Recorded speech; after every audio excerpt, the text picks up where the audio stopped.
Right. Okay. So welcome, Shannon, to our podcast about the future of work. Really excited to have you here. So it'd be really interesting for our audience to kind of hear about you, where you've just come from. I know you just graduated from the University of Bath. So why don't you fill in the gaps and just let me know like who you are and what you've just been doing for the last few years. Yes, so I'm a recent sports management graduate from the University of Bath. I got a first class, and right now as well, I'm currently working as a equality, diversity, and inclusion consultant for British Surfing. As well as that, right now, I'm also launching a podcast as well called like The Mindful Student, and I'm working on a few other projects right now as well. And the goal is in like a couple months is to like go traveling as well and work remotely during that time. But during my time at university, I had a few jobs. Like I also became a yoga teacher during my time at university, so that meant in my final year I could teach yoga and meditation.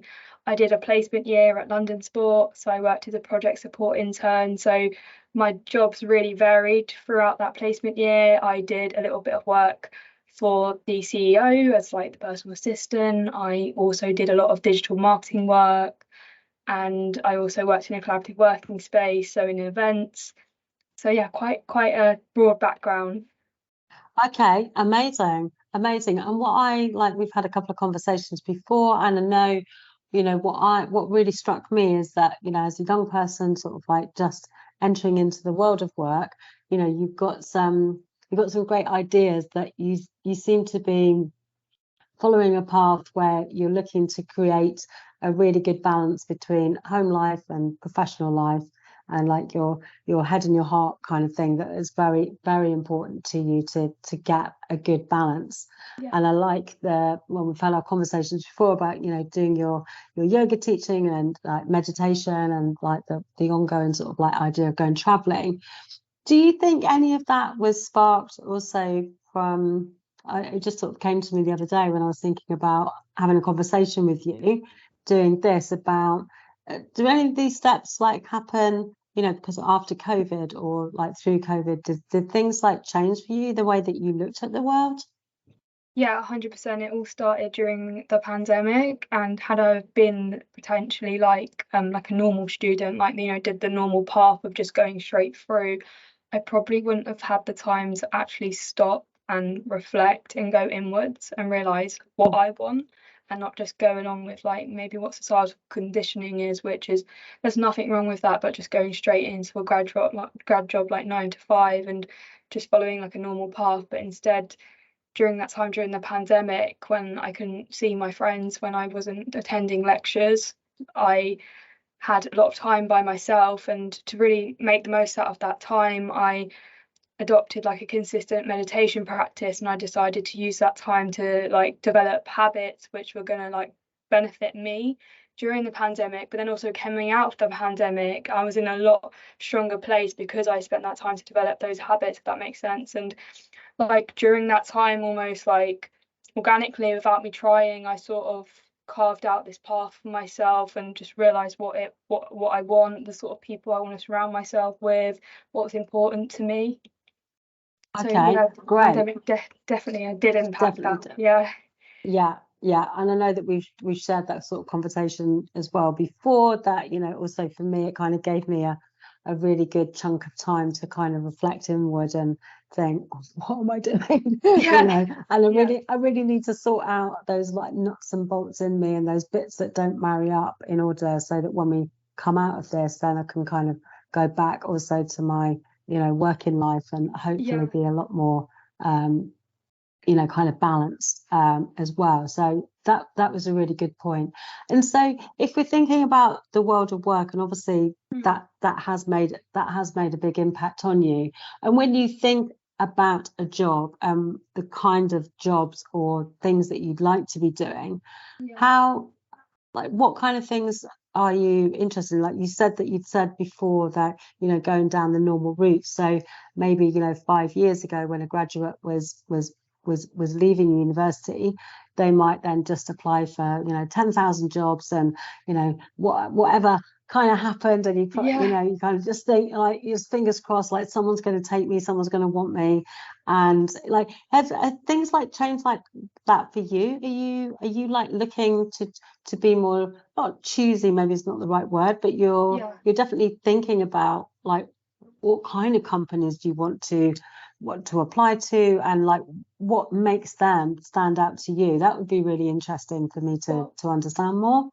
that's really interesting because like part of the thing that I did during the pandemic was I really spent time to like build up my network. So I remember I used to set myself little goals. Like one of them was to like create a LinkedIn profile and build my network through there. And then I've sort of reached this point where a lot of my jobs I get is through networking, and I just Hmm. find that more effective because like when I see like a job, for example, posted on LinkedIn and I see 10,000 people, it's Have sort of already applied, and it's only yeah, been posted like for time for 9 minutes, and there's been yeah. 10,000 applications. Yeah. And I just feel like I wouldn't be able to express myself fully on paper. And like the the thing that was really great about my old placement was that it basically did anonymous recruitment. So they basically just asked you like 4 questions, and then you just had to answer those questions to the best of your ability, and then people would rate those questions, and then from there you'd get an interview, and then obviously when you get the interview, then I did loads of research on the company and I made sure I was fully prepared for that interview. But I really loved that about my old company is that they did anonymous recruitment. Wow, that's really cool. That's really interesting. So you just got 4 questions sent to you, and then you just had to reply back on an Yeah, email, right? So they yeah, didn't because know they were anything about you. they didn't know anything. So until you actually Wow. got to the interview, and then when I got to the interview, like I made sure that I was like fully like prepared, and I was almost like acting like an employee for that. I had that mindset that I already had the job before I got it, if that makes sense. So I Yeah. was literally like quoting the strategy, like I really revised for that interview, and like I'd give that advice to anybody listening to that, like just really act like a nerd for that company. Like obviously like I was an undergraduate, I did have a few jobs, but they were more interested in what I knew about them, if that makes sense, Yeah. rather than my Hmm. past experience. So the fact that I knew so much about the company definitely like did help. And then when I got in, it was a lot smoother as well because I had done a little bit of research. I was like familiar with things. So that's like a side thing. But I would say like anonymous recruitment would definitely help. And like things that I would look for, well, I think most graduates is like there's a few things that people are looking at, but obviously we're living in a cost of living crisis. Like money will matter for a lot of people, and they will look at like income like straight away. I don't think that's like the only thing people look at. For me, that's important, but growth is really important as well. And like it's also when you're in the company as well, like abilities to like learn and grow, and like you feel like you're being challenged as well. That's Hmm. really important to me. Um, and also I think flexibility is becoming more and more important for people like my age. Like I told you, I'm planning on like working remotely, and recently I was asked to join a board for a company as like the young person, but I said I'm happy to do that, but you have to bear in mind that like I can only do it remotely. I won't be able to work in person, and they were willing to sort of make that like change for me. And I think that speaking to a lot of my friends, they all have like ambitions to travel. So obviously like it might not be possible for all companies to offer that, but then it's just bearing in mind like trying to understand that individual and like what do they want. And if they're talking about like I don't know, maybe like, traveling, like maybe just I know that this has been possible in other companies, it's just like allowing that person like a 2 week, like sorry, 2 months to explore, and then they're going to come back to you after that 2 months, for instance, Hmm. because Yeah. you can either offer something like that or they could potentially leave.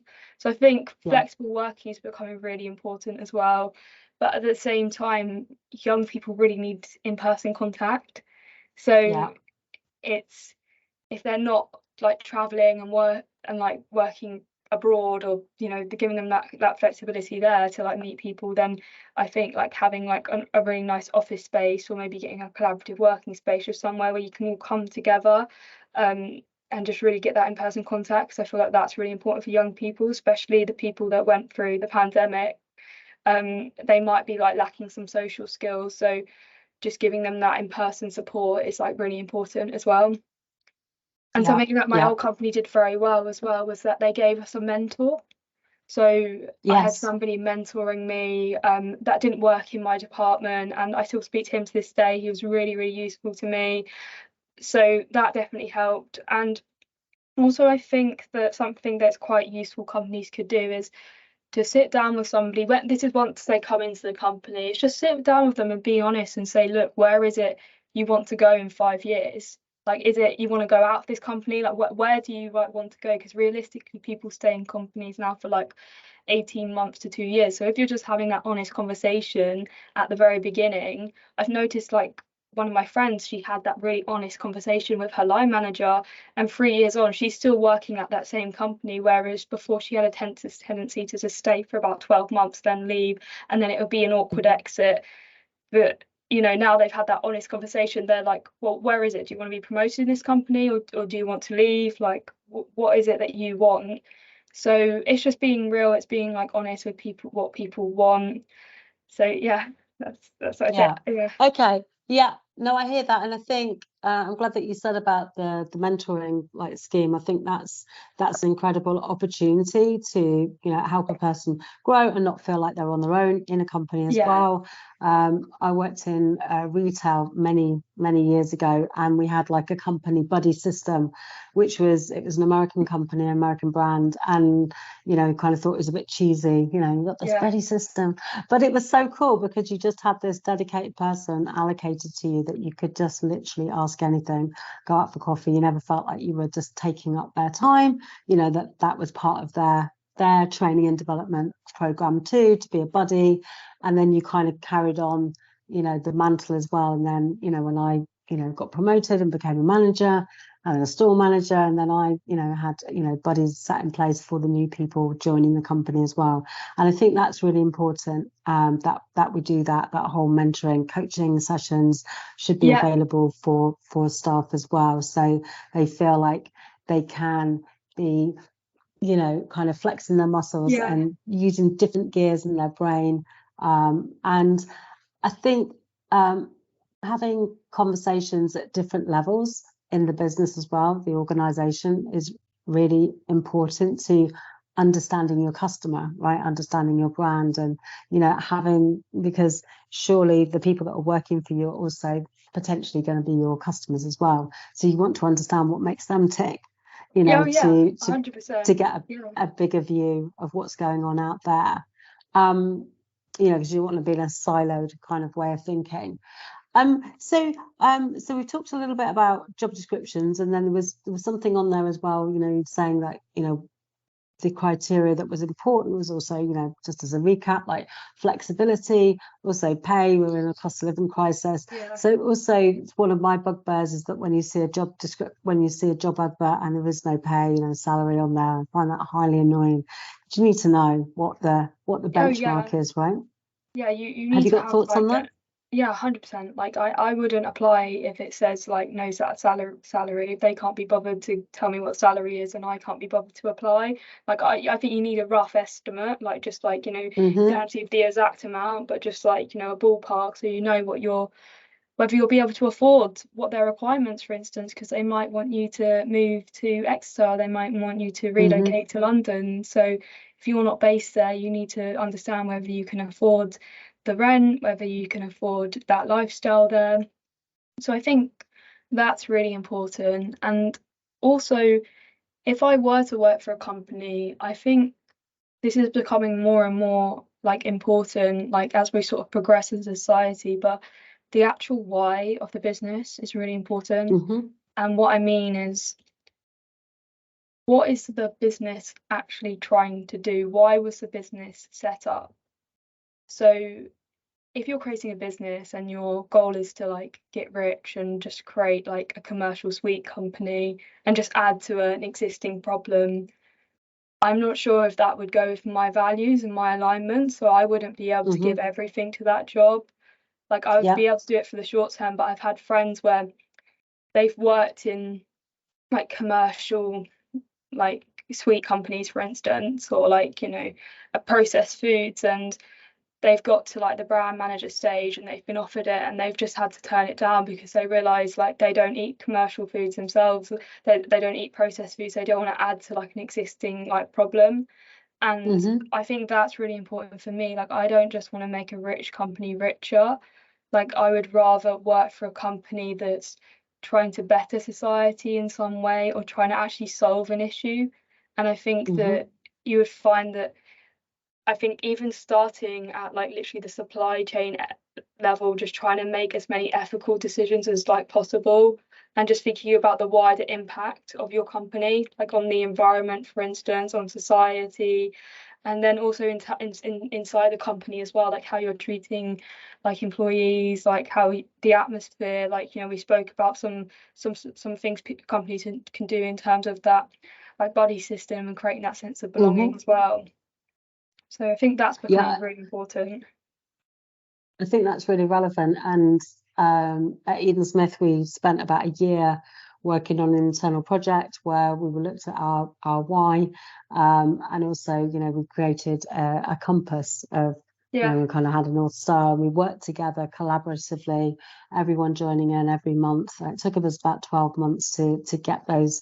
It's like a jigsaw puzzle. yeah, And then suddenly, when you work together on a project like that internally, makes you feel more joined up, and also gives you a sense of you're working towards a common goal together. yeah, And, you know, definitely people, being a people-centric business has always been, you know, at the heart of what we do. And I think that, you know, I'd spend lots of time like listening to people, talking to people every day. And definitely that is something that I hear a lot echoed in different conversations about this why, and you don't want to be adding to the problem. So, you know, I work in technology and data science and yeah, launching a new master's in IoT, but I'm literally, the second breath is like, you know, I've got young children. I want to be leaving a legacy, so I don't want yeah, to be contributing to more problems. So I'll be the one, you know, stakeholders saying, yes, but what about, you know, is this access to everyone? Can everybody access this smart city? Or where are we, you know, on this and that? And I think that's really important that we're asking those yeah, questions. And I think, you know, I think that's a great point. Another conversation I had with another guest was also based on that, about the why is hugely important. And I think companies, you know, there's a lot of stuff in the news and press about, you know, greenwashing and all this sort of stuff. And yeah, I think your generation are a lot smarter at kind of like, you know, kind of sniffing this stuff out, and you definitely yeah. very much, you know, want to be part of a movement of change, you know, for the Oh, better, yeah, which yeah, which really inspires me, you know, and I think, you know, that's really exciting and gives me hope as an older yeah, person in the yeah. workforce, that there is hope for my children that will be going into the workforce in 10-15 years time, hopefully, you know, that Oh, 100%. you want there to be opportunities for them that they Yeah. can access as well. Well, I think like a lot of people can probably recognize that there's quite a lot of issues right now, like in society, like, you know, for instance, like the mental health crisis. You've obviously Hmm. got like the climate change, for instance, just of the NHS crisis.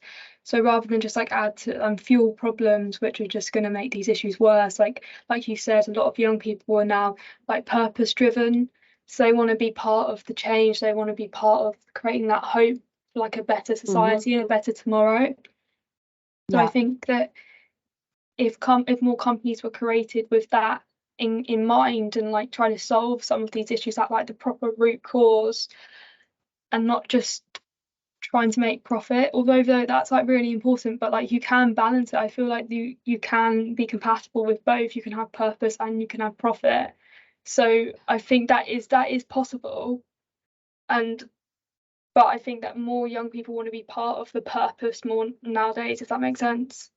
Like, I think Mm. it's going more towards that, because we're sort of realizing like having all these really, really heavily focused on profit, heavily focused on like money, and then like not treating people right at the bottom of the supply chain, for instance. Like, that's obviously not working, because the way that society's run like right now, and like we're not living in complete harmony, but then more people want to sort of work towards that, if that makes sense. Yeah. So, so if you were to envisage about the future of work, Yeah. do you sincerely believe that more companies will be built and created on this ethos that, you know, we're meaningful, we've got a purpose, we're not trying to destroy the planet. Is that what you're envisaging when you think about the future? I think it is possible. I think a lot of people like want change from both sides. I don't think this is like a young people v the world. I think most people at their like deep core probably do want this, but I think that it's more people waking up to the issues and being less focused on the self, if that makes sense. Yeah. So rather than thinking like what's immediately rewarding and what's going to give you like short-term gains, for instance, thinking about decisions that are more conscious and more like thoughtful and that will have better rewards in the long term. So I do think it's possible. Sorry. But I think it's just more companies waking up to it, if that makes sense. And it starts at the individual, but then, yeah, have a rippling effect. And what do you think, and what tools do you think individuals can access to kind of get to, not a nirvana, but to get to that point? What do you suggest people do? So I think there's quite a lot. There's also quite a lot we haven't like spoken about as well in terms of just like you know the inequalities that exist in the workplace and like the unconscious biases but there's a few things that I guess people can do. Is I found meditation to be a really good tool for myself, because I think that quite a lot of people don't realize that they're maybe living with like it's not necessarily their own, it could be societal fear or it could be like anxiety. So I think that for me, just meditating every single day, sort of you begin to sort of shed those like layers of like unhelpful emotions or unuseful thoughts, and then you start to have more like productive thoughts from like meditating every single day. So that's something that I found really useful. I think educating yourself as well and sort of like looking honestly at your company. It's starting at yourself and it's like going inwards, and I found meditation to be a really useful tool, but there's probably a few other ways people could do that. For example, you could like start to go to therapy, you could start to like journal. I'm not saying that these might sound really like simple things, but they are very like powerful. It's just sort of doing that process of like self-development and looking at your current habits and your current like lifestyle and just like noticing if there's anything that you're doing which isn't helping you, which isn't like an act of like self-love. It's not helping you to get like better, or you're making decisions which aren't in your own best self-interest, for instance, and looking at like why is it that you do that habit, why is that? Because you'll notice if you start to improve that aspect of your life which isn't fulfilled, every single aspect will start to improve as well, because everything's connected, if that makes sense. So I think it's realizing that how everything's connected, and then if you start to improve, then also that improves your relationships with other people, and then your decisions start to improve. And that's not just the decisions in your life, but that can actually filter through to that the business as well. No, definitely. And I think we talked also about before we talked about when you mentioned about journaling. So I said that I had found this book when I was at university called The Artist's Way. It was all about this, you know, you start every day with a daily practice of journaling and just writing down, like automatic writing, just write it down. And then I still do that today, and definitely when I'm writing an article for work or a piece for work or, you know, a business proposal, then I'll clear out all of this stuff, right, that could get in the way. And then I start again, turn the page, and then start again. So normally my first thoughts are never the best ones, right?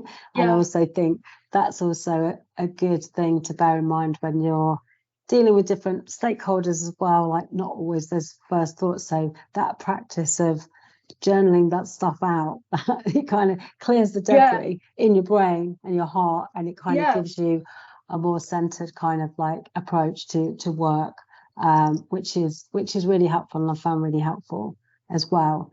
And there was just something else I was just thinking about when we talk about, you know,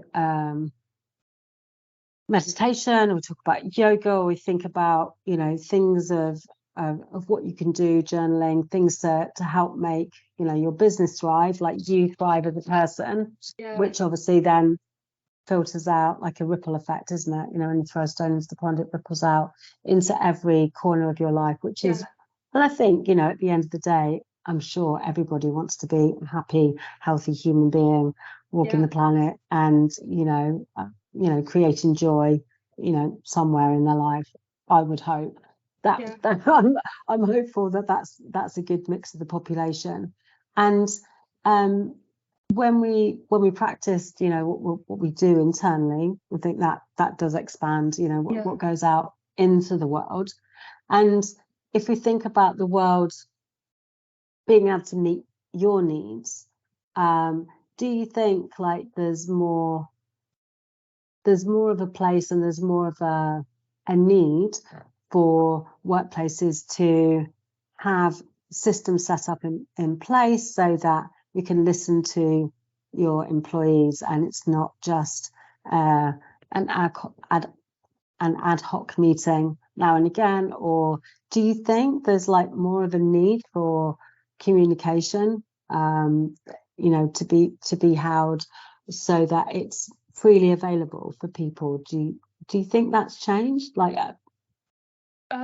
so what I'm getting from what you've said, like whether you have a strategy for like employee well-being, is, I think that's really important. I think it's definitely important to have like policies like in place, and I think that it's also very useful to like have it at the for all employees, but I think leaders themselves also need to like have that time and that space to like reflect on their decisions and to reflect on like how they're treating people, because there's probably like quite a few people, you know, as well, that the issue is often as you go higher up, sometimes like if there's like a hierarchy, and it's when somebody gets into a hierarchical position, this could apply to women too, they might feel the need to sort of step into that alpha male role, because in society we're told that's what's powerful, is somebody who's like emotionless, fearless, works 24/7.